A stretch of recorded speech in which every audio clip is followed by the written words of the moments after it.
路地裏の花のような都会の蝶々のような Isang umaga, makikita si Koichi na inaayos ang 3 lata sa ibabaw ng isang box bago subukang gamitin ang kanyang bagong teknik.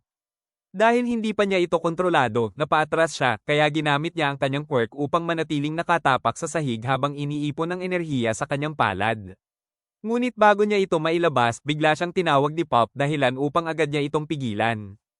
Pagdating ni Pop, tinanong niya kung ginagamit na naman ba ni Koichi ang bagong teknik at sinermonan siya, ipinaliwanag na delikado ang paggamit ng projectile-based quirks laban sa mga tao nang walang hero license. Kahit sinubukan pang magpaliwanag ni Koichi, hindi ito umubra. Napansin din niya na may 8 kamay ito, nakahawig ng isang octopus. Dahil sa sitwasyon, sinubukan niyang tawagan si Pop ngunit agad niyang napagtanto na hindi niya pala ito kasama. Kaya naman inutusan niya ang mga sibilyan na tumakbo at tumawag sa emergency services. Habang hinahabol siya ng villain, mabagal naman ito kumilos. Gayunpaman, winasak ng villain ang isang pader, kinuha ang mga bato, at ibinato ang mga ito kay Koichi at magbantay sa mga nagaganap na underworld business sa lugar.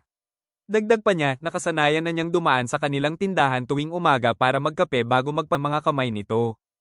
Nagpasalamat ang 2 babae kay Eraser, ngunit makalipas lamang ang ilang sandali ay biglang lumitaw pa ang 2 karagdagang kamay ng villain. Sa gitna ng laban, pinakawalan ni Koichi ang kanyang new move laban sa villain, ngunit nagpatay mali siya lamang siya at sinabing bigla na lang win. Sinabi ni Koichi na aalis muna siya para maghanap ng tulong, ngunit pinigilan siya ni Eraser.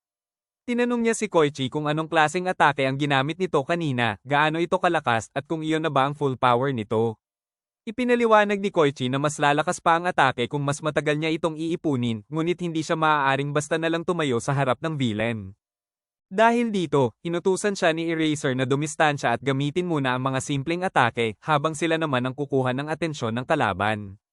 Tinanong din ni Eraser ang Hottest Brothers kung may alam silang open sa papalitan ng atake ang dalawa, napansin ng grupo na mahina pala si Kamayan, nilate pa ang kanyang mga side dahil mapurol at sinabing ang tanging puhunan lamang nito ay ang kanyang malaking katawan. Dahil dito, inutusan ni Eraser ang Hottest Brothers. Gayunpaman, nakawala pa rin ang villain. Habang tinatanggal nito ang blindfold, naghanda naman si Koichi. Inipon niya ang lakas sa kanyang kamay at pinakawalan ang atakeng tinawag niyang Shooty Goblam, diretso sa sikmura ng kalaban. Sa kabila nito, walang naging epekto ang atake at mas lalo pang nagalit ang villain. Habang hinahabol si Koichi, mula sa itaas ay pinagmamasdan siya ni Eraser. Nang makakita ng tamang pagkakataon, sabay-sabay silang tumalon at ginamit ang tela ni Eraser upang makabuo ng isang net na tuluyang nakahuli at nakatrap sa villain. Habang nakasabit at nakatrap ang villain, tinanong ni Koichi kung kumusta na ang kamay ni Eraser at nagpaalam na rin sana siya. Gayunpaman, muli siyang pinigilan ni Eraser. Samantala, sinabi ni Kamaya na kukunin lamang niya ang kanyang cellphone, ngunit bigla siyang sinunggaban ng villain. Muling nagbanggaan ang dalawa, kundi simulan muli ang paghabol sa mapanganib na kalaban. Sa isang masikip na eskenita, makikita ang isang misteryosong lalaki na tila si Flash habang tinitingnan sa kanyang phone ang data ng villain na octopus, Squid. Mabilis na lumapit ang kalaban, ngunit agad niyang inihagis sa ere ang kanyang phone at ginamit ang kanyang quirk, nagpakawala ng sunod-sunod na mabilis at malalakas na combo attacks na walang kahirap-hirap na nagpabagsak sa villain. Habang nakahandusay ang octopus squid, kumuha siya ng fluid sample nito bago maglakad palayo. Ngunit biglang may tumama sa kanyang pisngi, at ang umatake ay ang squid mismo. Nang mapansing dumyugo ang kanyang pisngi, galit siyang bumaling dito at sinabing ang peklat sa kanyang mukha ay ginawa niya upang maging kamukha ng kanyang iniidolo, kaya't tinanong niya kung dinudungisan ba nito ang kanyang idol. Sa matinding galit, sinakal niya ang squid at pinagsusuntok ito ng napakabilis hanggang sa maabot niya ang kanyang limit. Sa kabila nito, nagbanta pa siya na kapag umabot sa 5 ang bilang, dudurugin niya ang ulo ng kalaban. Nagsimula siyang magbilang, 5, 4, 3, 2, ngunit bago pa umabot sa 1, may narinig siyang sigaw ni Koichi na inuutusang tumigil dahil may paparating ng hero. Dahil dito, wala siyang nagawa kundi mabilis na maglaho sa lugar.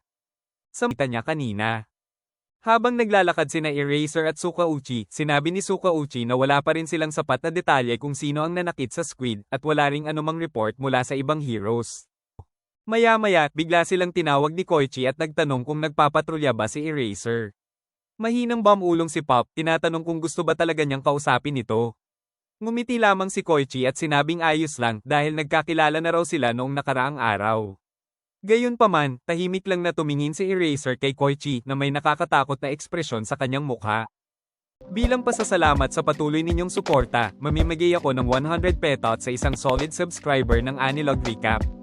Para makasali, i-like ang video at mag-comment kung ano sa patuloy ninyong suporta, mga ka-Anilog. Thank you for watching.